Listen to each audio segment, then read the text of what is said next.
So I'm sure you've seen this police state that they have in Canada now, right? They're sending riot police, tear gassing, beating protesters, and now freezing their bank accounts.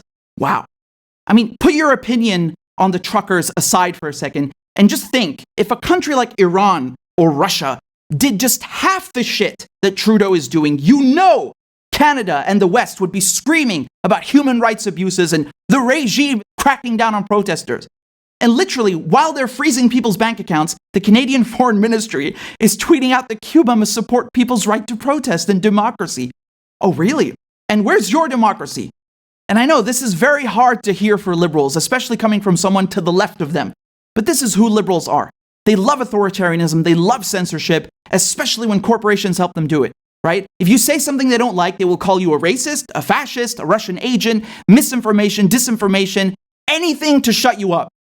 And then liberals have the nerve to call other people fascists as they're marrying the state to corporations in order to crush dissent. I mean, that is literally a hallmark of fascism.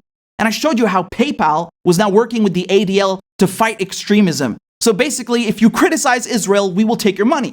And you remember WikiLeaks? They took WikiLeaks credit cards and blocked donations because they didn't like what Assange was publishing. At first, it's like, let's deplatform Alex Jones. Who's going to defend Alex Jones? Let's set the cups on these people in the street and call them anti-vax cuckoos. No one's going to defend them. Oh, this wiretapping and surveillance, that's just for terrorists. You don't have anything to hide, do you? And then it turns out the NSA is spying on everybody, right? And now they're demonetizing leftist channels on YouTube. And that's how it always begins. They go after a fringe group that no one cares about, no one likes, and then they turn on everybody.